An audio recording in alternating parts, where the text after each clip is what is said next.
tata maman bandiku c'est auditeur bino bat buzolanda biso na etando mkie eza 14 pouces eza 20 pouces eza 50 pouces eza kaka etando bino bat buzolanda je sais pas di vidéo TV bino bat bulingaka découverte émission ya bino découverte ba commune olingi mona kimpanteke ulandela ngwa olingi mona njili ulandela ngwa olingi mona maluku kinkole ngiringiri bumbu semba makala ngaba lemba yolo kimbangwe wana ba commune wana bakate bokulandela ngwa na découverte ba commune yo mtokenda mkinja poto umini omona su commune yote omona ngwa na découverte ya ba commune so ningo découvrir commune yo bamsuba koma de nga mwana banda ndonda zaki mwana njili nga mwana gombe ndonda zane mwana ngingi to mwana ba commune biso nyoso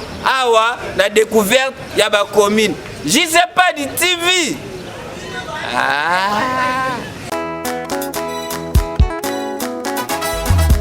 Chris Anor l'omniprésent je sais pas de vidéo prêtre de Mouching là-bas Yoka Dieu les maître de temps et de circonstances. Zini Kumbi. C'était le premier jour du deuxième mois na Koutana na JC.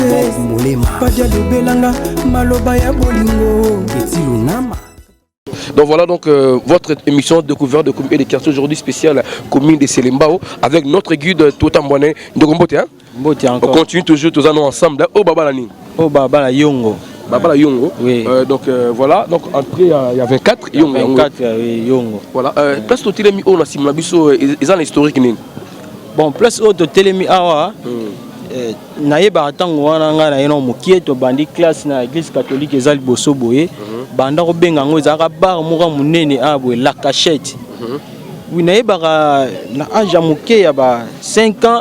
Naïba ka musicien muta beta awa o ngai na tikalo mona bozo na Rolanda nani o ba benga le général Defort. Voilà, général Defort voilà. Oui, a beta awa na bar o bo mona abwe. Et puis ndenge ba changer ba décor le long ndenge ezokoma mais général Defort beta ezaka bar mo la cachette. Ndeza pena ba l'emblème o ezaki ya milieu o ba bengi Tokimos awa. Donc voilà, ah surtout na quartier Kitokimos. Oui, tozana quartier Madiate mais milieu ba benga o Kitokimos. Oui, OK. Ah, tout ça bien Kitokimos. Oui, Kitokimos.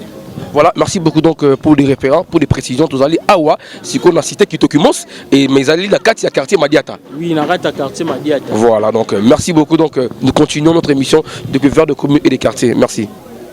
Voilà, Guy, discours à toute la place Nini. Bon, awa toza sur le même avenue Yongo, mais na croisement ya Kimbondo. Kimbondo yango ekitibo a toza sur Yongo. Ah oui. Voilà, derrière tout le monde école école kala. Donc oyo bo mona eza sima biso mageza ba bâtiment moko batongisi ka meza école ya kala na église catholique Tombo ya Maria. C'est belé ba yebi yango Tombo ya Maria. Donc ya kala vraiment ne ba biso to tangi ba maternelle awa tango wana ba maser non bazala pour lelo to mona ba maser ba te mais biso ba maser ne ba tangi sa biso de bandola sa biso comment ya kolia na ba fourchette nde yango église yango Tombo ya Maria. Donc Tombo ya Maria, je crois au moins c'est construit en 1985. Aujourd'hui 2020, ça fait plus ou moins 35 ans. En tout cas vraiment c'est les églises pendant Kalaba na poto batanga basambela awa. Oui, côté on a Kojowana eza groupe Mokonde mais yango pene eza ya ka depuis bon na bossa des années biso tozara mike to kuta yango nde to kuta yango mais za pene église moko ya kala depuis 77 quoi. OK, donc l'église est depuis 77. Donc depuis 85 il y a le groupe K voilà qui est en Noirit voilà, il y a Awa et en 1985. OK, merci pour les précisions vraiment. Voilà donc vous allez sur les avenues Toko Yongo na Kimbondo.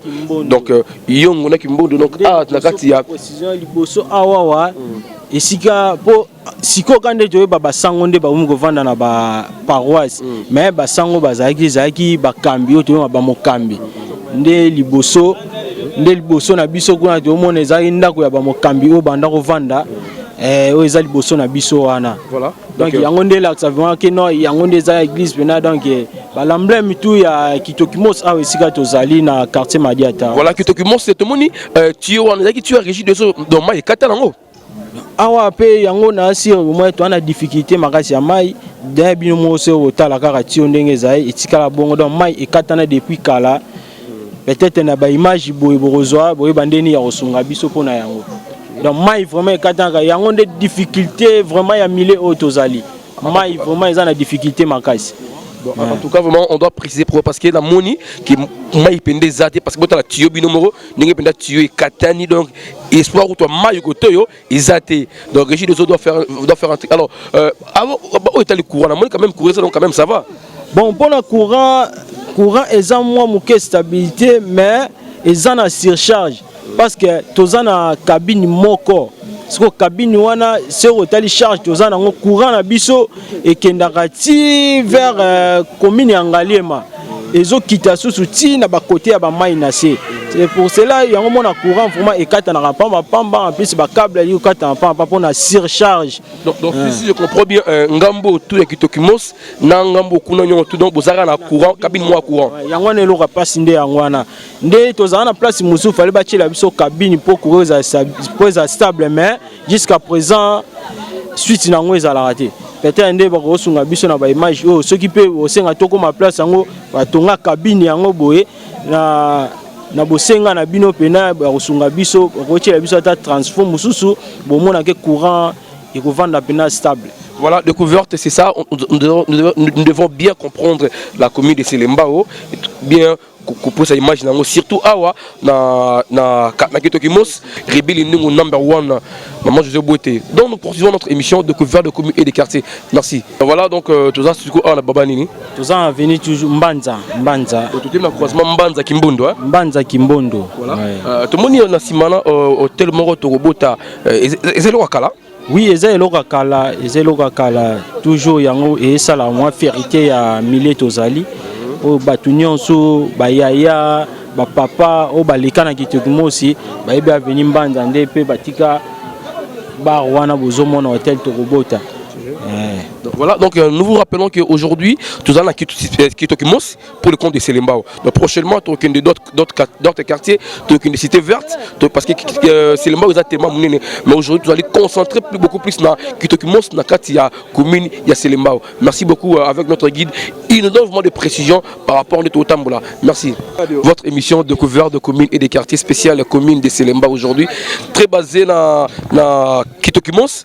Donc, tout le monde est Kitokimos parce que les alliés communes, les quartiers morts qui sango, ils sont pas très belés, tous va ignorer rango, tous on a Selembao Kitokimos, faut que Kitokimos, ils arrêtent. Donc on botte hein. Mbote ndeko comment nanga Blaise Malomba. Blaise Malomba, moi Selembao. Moi la Selembao, né avec Selembao, grandi à Selembao, tout cela en Selembao. Babani. Kimpika 26 communes Selembao. OK.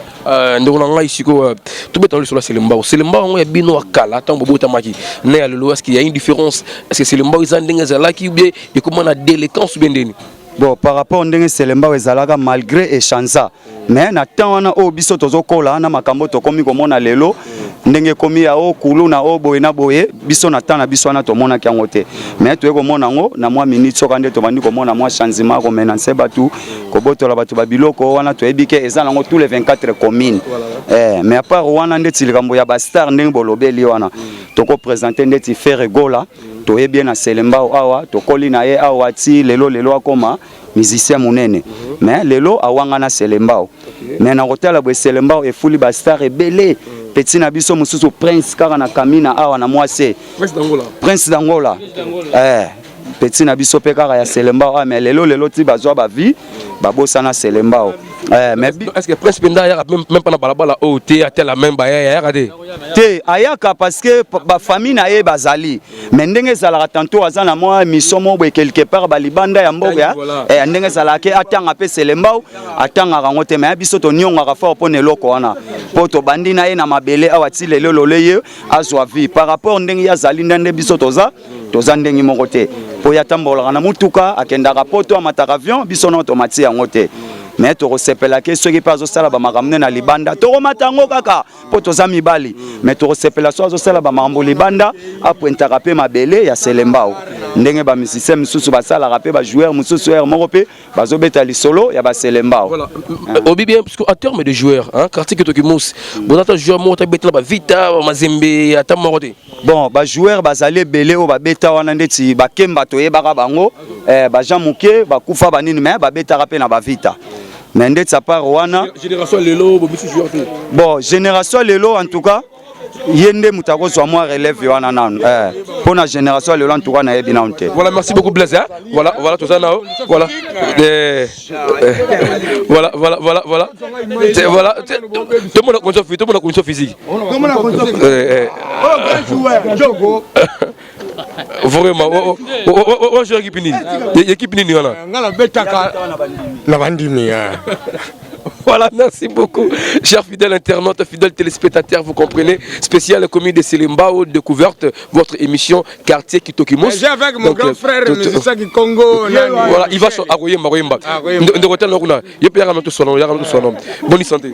Ouais, qui m'est en attendant la caméra. Problème est qui m'est allé de Konanga. Il y a des bébés dans ton dosa. Tu n'as bébé, mais Zaka, il mange beaucoup de gens ma belle, bison de bana ma belle, bana Tokyo, Peno, Yoka Tokyo, et un des biso. Tu vanda na ma belle, yo. Ngai naza banda na 1980 na kota na mabele na uta banda le man to seja na mabele to vandi to na ba prêtre même tina ba niveau ba poto ba prêtre ba ala to na ba musicien awa ba jogo pe ba ali mais ebika mabele po fula mesenga kafo ba to ya bien bazala ba député ba nini bon ba to bien ba ya na mabele pe ba kenda na bango ba koma na bango bana ba ngiringiri bana ba banda nde bango ba lingana na ba vie ba négliger mabele mais mabele ba bossa na bango te. Awa boye tozomona bino boye tosepeli tango bozokotaka boye na baveni ezosala biso bien foto lobaka po bango mpe bayeba rapport fo comme prêtre fo bandaka ndenge mpe biso toza lelo babandaka mpe lokola ateke no abimonga abotami prêtre bayaka mpe kaka bana mabele lelo bakoma baprêtre mais bakoma mpe baprêtre te po prêtre ezaka mutu po biso mpe to baprêtre na bakwena na biso ande noloba boye nga sebulenga ntsela ale amona Tokyo prêtre akata mabele sebulenga ntsela je t'informe que mon émission oyo eleka na poto la poto la une émission oyo donc on a suivi à travers toutes les planètes donc si ka tout plateforme ya YouTube ezali ba hotel la yo donc yeba na mitu na poto de ba mono pena écran gaillard donc yati bato na chombo bato pena l'écran gaillard siko difficulté ni bozana koto donc voilà tozomona bino mo bozomona ndenge mwana uti ko zwa mai tala ndenge mwana kwei na kati na brouette pona pasa mai alors biso na kati mabele oyo ya commune ya Selembao na quartier camping Madiata quartier Madiata to sengi na son excellence monsieur le président Félix Etienne Tshisekedi Chilombo to sengi to za na pasa mai awa aya asunga biso na pasa mai biso to votaki ye to talaki na biso te monsieur Kabila Fayulu Madidi to talaki mutute biso to votaki Chilombo po papa Etienne Tshisekedi biso to soutenir banda bu mwana biso tango to sokola to yebaki papa Tshisekedi Félix te toyebaki papa Tshisekedi Félix aye balo bana biso baza bata soki baza complice na FCC wala tali biso te tozolo ba pe ba eloko pe za te po biso to bana mabele to ba kinwa ba congolais de naissance to botami na mabele to tika bana mabele papa Chilombo na kombo ya papa de fait Etienne Tshisekedi wa Mulumba kobosa na mabele ya bana Selembao te to fotaki yo avec honorable na biso azali wana toza na ye honorable yo chaki pardon bourgmestre wa biso ya Selembao yo chaki toza na ye awa na kati ya mabele bourgmestre asala musala na ye ya bie to boyi bata FCC baya ote to boyi to wana posa musala salama biso bana Selembao to pesi yo 10 ans ya mandat de Kabila salaki mutayi sabiso loko ezate to pesi bakoloba ngabo te to pesi 10 ans pour mandat za kalango bongo. Merci beaucoup, nous ne sommes pas dans une émission politique ici. Merci quand même pour avoir interpellé. Voilà donc cette émission est sociale, est culturelle donc ce que j'ai remarqué ici na Selembao awa carence ya mai vraiment carence ya mai to dagi na forage kuna il y a Pasteur on a vu comment est ce que bato mai en tout cas l'État congolais devait faire un effort il y a la première mai ya bande quoi Selembao, en tout cas, parce que l'eau c'est la vie. Sans l'eau, il n'y a pas la vie. Vous imaginez, maman, moi, ça se bat, à ce que le rambala moko pour la carence à maille. C'est pas bon pour les femmes. En tout cas, il a bien été pour la moi aussi. N'a pas écoute, tu n'as pas la côté. Maman, ça fait la rambala moko, on n'a pas la côté. Voilà, donc, Babek, vous demandez que comment ça. Il y a Michel, oh, Misa Kimi. Tu vas dire moi qui Congo, moi à capella moi. Donc voilà, merci beaucoup. Donc c'est votre émission découverte de communes et des quartiers. Voilà, merci. Donc voilà, donc toujours notre émission découverte de communes et des quartiers spéciales, la commune de Selembao, quartier Madiata, na quartier ya Kitokimos. Voilà, ce que guide, ce que tout le monde est école, école les Davidos. Mais il y a besoin d'historique, ils ont une albuso. Bon, toujours tout continuer car on a découverte na biso. Ah, ils ont tout mon école les Davidos, mais ils ont école où ba planter siko. Yango place oyo eyebani na kombo ya Maki Succès. Donc Maki Succès ba musicien belé ba yebi ba papa na biso ba musicien ba papa Nyoka Longo na yebi ka beta awa. C'est un peu na ba histoire a beta awa o Maki Succès. Ça sur ri Kamina na Kitokimos awa. Yango Maki Succès ba musicien belé ba leka eza night club bar yango Maki Succès o penza eyebani na Kitokimos o awa. Donc si je comprends bien, donc parmi des endroits d'ambiance, il y a Kitokimos, il y a Makasi, donc Maki Succès qui n'a qu'à. Succès pesa na kati. Il y a bar na boîte. Il y a bar boîte donc tout il y a un restaurant na kati. Oui. O ngana oyeba ke pe ba concert pe banda obeta ma awa. Na yebi ke ba papa Nyoka Longo ba leka awa ba musicien belo ngana yebi misusu ne ba sukumbote mais ba leka awa vraiment ba yebi histoire ya Maki Succès awa na Kitokimos. Voilà aux amours na Kitokimos aux amis qui la poto comme la biso numéro eza comme la biso bien sûr numéro eza wana comme la biso to kende parce que to sous la sous bien. Mon amour, le bel bawa, mon amour va juste sympathique. Nanandi mignon, sauf le loyo la donna motima, combo nango juste sympathique. Donc c'est la champagne, micro d'or. Parisien Anissé Ndombasi. Nanandi, mon thème préféré, je sais pas, vidéo. Le grand coach Obé Makusa. Nanandi, mon thème préféré, Sarah je sais pas, vidéo.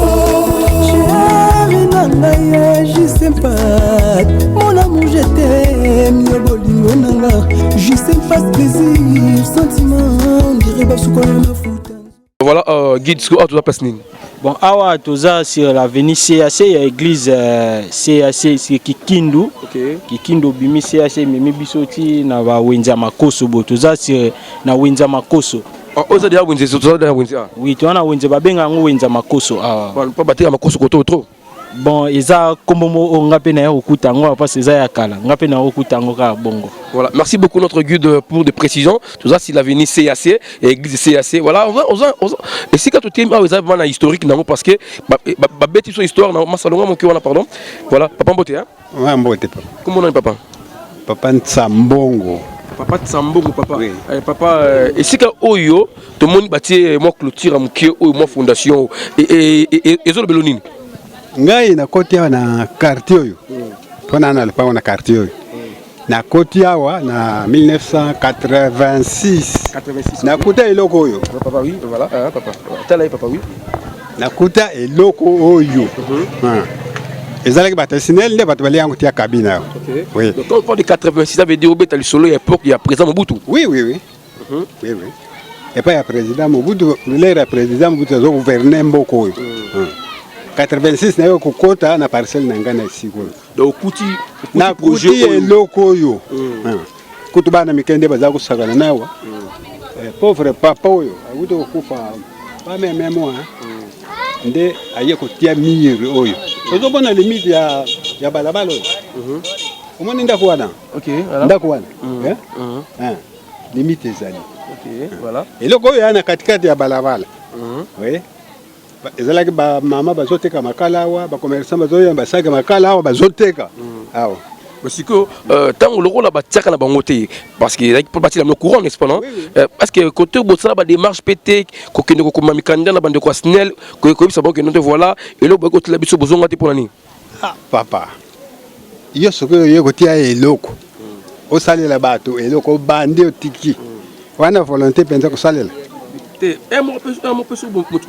pression moto asala likambo alaki na yango wana badepute banani etikala kaka ndenge wana. Merci papa. Papa Mbote, hein? Mbote.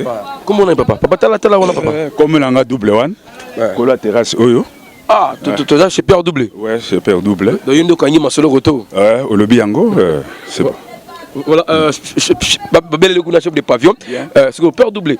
Na habité passe nous amis ngili kambu oyo, il y a signal courant ba la cabine ba de quoi signal au bâti la bino fondation à Pamba. Bon, on a un gouvernement Mobutu Kei, il y a Kabila le père à Leki, Kabila le fils à Leki, c'est un gouvernement Fati. Est-ce que vous pensez un jour de bon, pour bien dire, tout ça la démarche, na chef ya quartier, chef à quartier Condé, Papa Lula. Tout ça la démarche Oyoti na Snell. Tout le monde a un Snell à l'Erwana. On nous a promis dans 2 semaines, on va poser cabine A. Malheureusement, jusqu'à présent, Yate, tu reprendre sous la démarche pour la seconde fois. Mais jusque-là, et le moment où ils ont ça, eh bien, tu mets un peu Kofan Samasolo pour que le comité ait suivi à Elokwana, Mingi Bakufa. Ce qu'il fallait renouveler le comité Moussoussou, comme ça, on a une démarche sur la donc, si c'est là, il dit, donc ça veut dire que tu as besoin d'un problème courant. Tu as un problème courant, donc il y a beaucoup de tout. Tu as en pleine capitale, il y a ville à Kinshasa, tu as un centre-ville. Mais malheureusement, tu as un courant, insécurité totale. Nazalia Nazaki Moro est député provincial en 2018. Malheureusement, Nazaki mais tout bundi pour que insécurité zalia pour molili et l'équipe casse. Donc le peuple toujours vivre pendant malamté. Alors yango toujours senga pour le moment si to banda suba démarche yango lokola lobi yo mo ke facha zali fachi béton ndesiko to kende pour que Snell là ko résoudre le problème ça trop longtemps durer. Bana oyo ya mike oyo donc ba bota maté et loko ezala déjà parce que vous parlez 86 cela veut dire que ils appellent Moutou déjà moi si azu ba Coco abota mine na 86 il est pas ba Coco de celle non et là mo basala ezate et là mo basala ezate parce que Moutou oyo ndena uto sayo awa DG oyo azaki na Snell mama mafuta yende penza azaki na bolingo wana alobi kutu keno tant qu'on a koya chef Lula na kobenga bo sensibiliser la population comme ça ba ya otala nena yela bino cabine malheureusement ça n'a pas tenu et puis ça m'a été mais et le bilan papa le qui bosawa et ça biloko biso to ko sa démarche était exemple ça la Snell non combien oyo a bénéficier awa pour na crédit pardon pour na facture a bénéficier belé biso tozo le bo tozo le côté ça biloko Snell voilà comment nous débrouillons tala basinga oyo basinga oyo population oyo ozomona basinga oyo population mutazo sa biloko oyo et puis Snell azo facturer biso na basinga la biso moko. Oh sérieux? Oui, c'est sérieux. Je te dis. Donc Snell a pêché au courant tel. Yo mo démarche na yo OK ozu courant accord pas mutu susu aye a facturer. Basinga ngo preuve ngo basinga oyo population mutazo mi basinga oyo. Sikoyo yé na facture a pêché biso or que basinga biso moko. Tu vois, ça c'est trop sale et ça net ba toile d'araignée.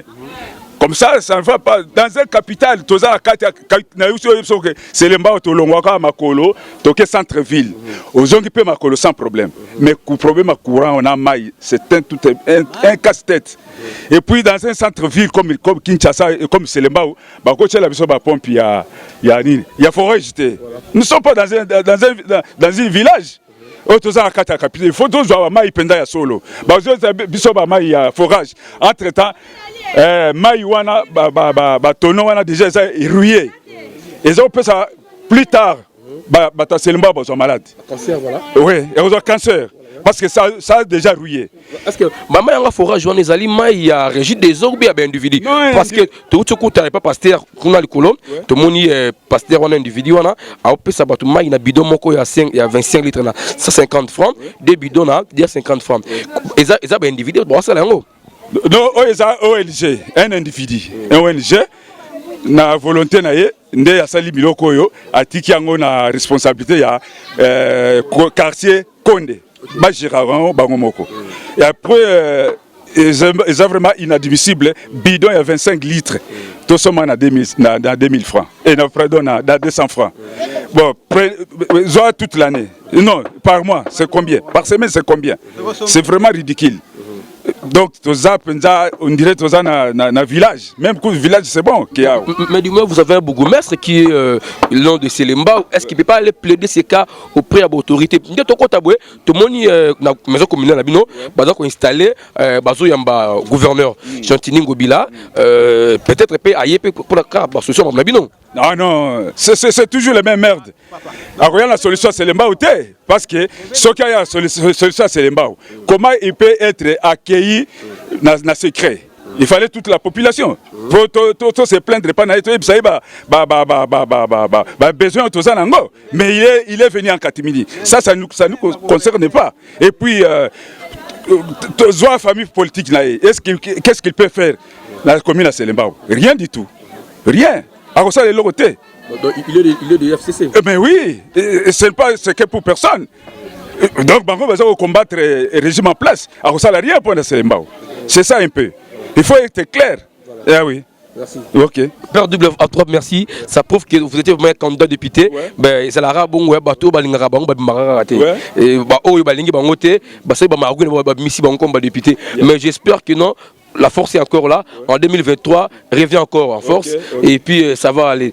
Population est autour. Voilà, oui, papa. Et puis avantage, biso toi na ngaka. Ndenge ya lobby, ya kokoma ville to zandu. Hein? Mais tala bato banda ki senzo kuna na zamba. Bana ba courant, bana mai.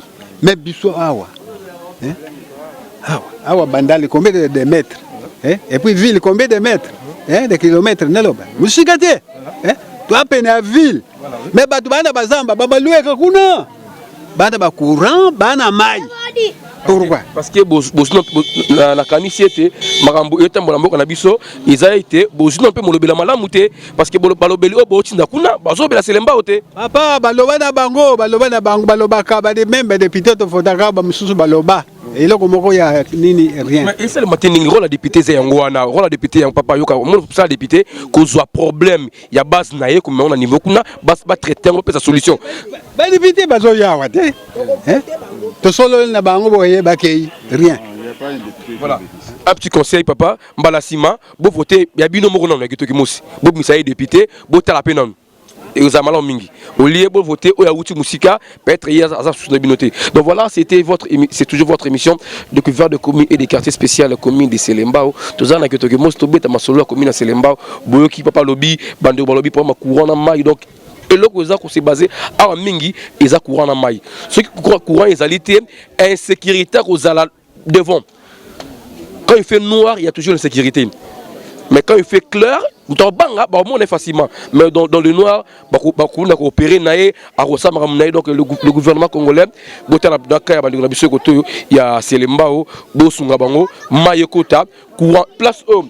Donc depuis 86, je ne sais pas encore si ces dossiers existent encore dans ce habité.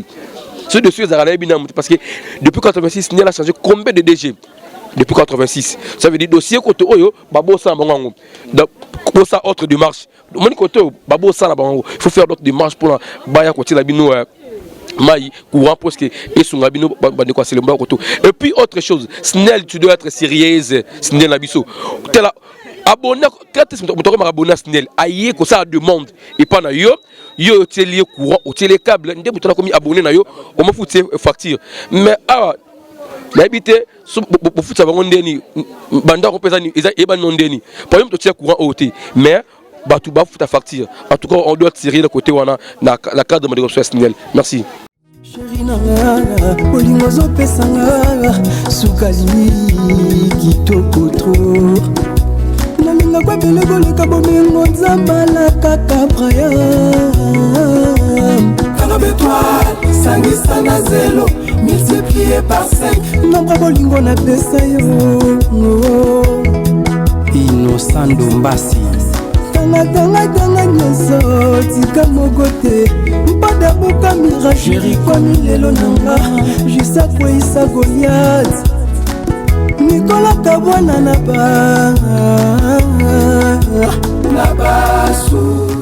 Donc voilà, chers fidèles, toujours nous continuons notre émission découverte des communes et des quartiers. Aujourd'hui spécial la commune de Selembao. Donc nous sommes dans le quartier Kitokimos, pardon, avec nos guides. Vous avez compris, on a bien sillonné. D'ailleurs, Tinaba, donc on a fait un grand boulot. Voilà. On ne peut pas sortir comme ça sans pourtant parler du milieu éducatif.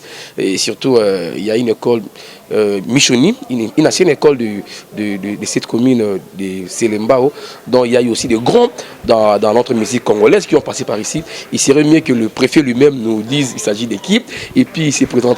Préfet, bonjour. Bonjour. Vous vous présentez, pardon? Bon, je suis M. Baudouin Mindana Manza. M. Baudouin Mindana, vous êtes le préfet de cette école? Ouais. C'est depuis quelle année vous êtes ici?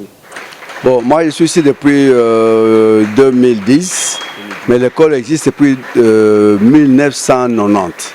Donc c'est une ancienne école. À l'époque, c'était l'unique école secondaire de la contrée qui recevait les enfants qui venaient de Bandal et de Ngalema même. Okay. Ouais. Voilà, donc je crois au moins c'est une ancienne école et cette école a formé beaucoup de gens, je pense. Oui, l'école a formé beaucoup de gens. Vous voyez, de par son ancienneté, il devait avoir formé des gens. Et vous avez dit en passant qu'elle a formé certaines personnalités qui font, comment dirais-je, honneur à la musique congolaise, notamment dans la musique religieuse. Il y a Matou Samuel qui est passé par ici.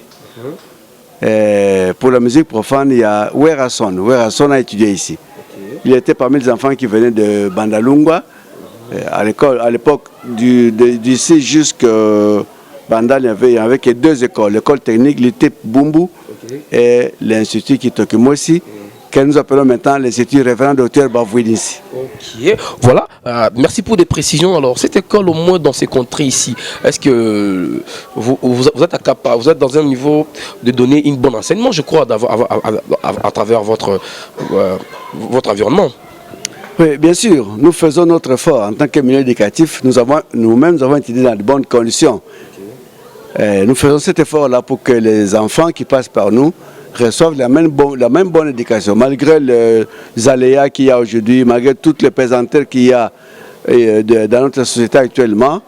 Mais nous faisons de notre mieux pour donner aux enfants qui sont à notre charge le minimum en tout cas possible. Vous êtes en capacité de recevoir combien des enfants ici? Et surtout, avec le lancement de la gratuité de l'enseignement, cette école aussi fait partie de la gratuité de l'enseignement, je pense. Oui, nous bénéficions de la gratuité de l'enseignement. L'année qui se termine, nous étions à 750 élèves. Oui, nous avons reçu 750 élèves dans plus ou moins 16 classes. Il y a les classes secondaires générales, il y a des classes de coupe-couture, il y a des classes d'électricité, mécanique, et voilà. Et il y a aussi biochimie, je voulais oublier, biochimie et PEDA. Okay. Voilà, est-ce que Kitokimos dans l'environnement ici, est-ce que les enfants viennent? Parce qu'on a une impression que les gens de Selembao de ce côté ici n'aiment pas fréquenter l'école. C'est selon les ondits des gens. Est-ce que les enfants viennent facilement à l'école? Est-ce que les parents vous donnent confiance par rapport à l'enseignement? Oui, ça, c'est l'un des problèmes que nous avons dans la contrée. De part, vous savez, l'éducation de l'enfant dépend du milieu dans lequel il évolue. Il y a le milieu familial et le milieu scolaire notamment. Il y a l'éducation du fils aussi. Je dois dire que tous ces milieux-là influent beaucoup sur le niveau des enfants qui nous arrivent. Les enfants doivent avoir une référence. Ils veulent devenir qui dans la vie? Une fois, j'ai fait une enquête. Vous me suggérez que je dise ça, vous permettrez que je le fasse. J'ai fait une enquête sur les élèves de deuxième secondaire dans le compte de l'orientation scolaire. Je voulais savoir quelle image ils avaient de leur avenir. Je vous étonnerai en disant que la plupart de nos élèves choisissent de devenir mécaniciens. Okay. Pourquoi? Parce que dans la contrée ici, il y a beaucoup de jeunes gens qui sont mécaniciens, il y a beaucoup de chauffeurs, il y a beaucoup de mécaniciens. Et les enfants n'ont pas l'image d'ailleurs. Bon, c'est vrai que cette image peut l'avoir à la télévision. Mais allez-y savoir combien d'enfants suivent la télévision, combien de familles ont la télé, combien d'enfants suivent des émissions où ils peuvent voir des références. Et nous avons beaucoup à faire dans les milieux pour sortir les enfants de leurs habitudes, de clichés qu'ils ont. Ils ont beaucoup de clichés. Mais aussi, il faut dire, moi, Lingala, les jeunes gens veulent suivre les images de c'est ça. Excusez-moi si c'est fréquent au remarquant à Toye, jeune Minka, moto. Et vrai, les jeunes filles, elles sont derrière le Wewa. Certains de nos élèves ici, filles, ont eu à être engrossés par des Wewa. Pourquoi? Qu'est-ce que vous faites là? Oh non, mais lorsqu'une femme, une jeune fille engrossée sort de la maternité, tous les Wewa s'immobilisent plutôt pour l'accompagner, la ramener dans Ndaku. Ça la fête monnaie. Ah, ça sert de référence là-bas. Alors, voyez l'impact que cela a sur les enfants qui viennent à l'école. Il faut donc dire que le milieu n'est pas tellement propice à la bonne formation des enfants. Nous nous efforçons, vous voyez les qualités de nos salles de classe, nous nous efforçons pour donner le minimum de ce que nous pouvons donner. Il y a beaucoup à faire vraiment, il y a beaucoup à faire, mais nous croyons que par la grâce de Dieu, le travail que nous faisons essaie de tirer un grand nombre du lot de ceux qui ont de mauvais clichés. Voilà, une question en passant, on termine avec vous, cher préfet, avec la gratuité de l'enseignement lancé par les chefs de l'État. Cette école aussi, vous vous retrouvez quand même, vous en bénéficiez dans de très bonnes conditions, les enseignants sont payés. Bien sûr, nous avons sur la cinquantaine d'enseignants, il y en a qui sont payés, mais il y a 23 qui sont encore NU. Et nous attendons le début, le débat qu'il y a dans les milieux éducatifs maintenant, c'est le paiement de nouvelles unités. Nous croyons que comme les efforts sont en train d'être faits par le chef de l'État, nous croyons que le dossier aboutira pour que les 23 enseignants, nouvelles unités que nous avons ici, puissent être payés. Il faut dire une chose, hein, nous avons vraiment applaudi la gratuité. Ni c'était ça, nous continuons à souffrir. C'est parmi les épines qu'il y avait des années passées dans nos chaussures. Même cette année, avec les 38 000 que les enfants doivent payer, il y a des enfants qui n'ont pas encore payé jusqu'à la fin de l'année. C'est le secondaire, le finaliste par exemple doit payer 75 000. Mais jusqu'aujourd'hui, avec l'examen d'État, il y a beaucoup de non-finalistes qui n'ont pas encore payé les 75 000. Et ce sont des peines liées au niveau de vie des parents. Le niveau de vie des parents, vous avez sillonné la commune et les quartiers. Vous aurez le temps de voir le niveau de vie qu'il y a dans les quartiers ici. Donc cela a un impact réel sur le revenu des parents, sur l'encadrement des enfants à l'école, beaucoup d'enfants. Nous, si nous avions le temps, je peux même vous montrer un ouvrage que j'ai écrit sur ça. Le social des enfants est tel qu'ils ne peuvent pas étudier dans de bonnes conditions. La plupart des mamans passent leur journée en dehors de la famille. Mais quand nous avons depuis 17h30, les parents n'ont pas le temps de suivre l'éducation de leurs enfants. C'est comme ça que les enfants sont sur la rue.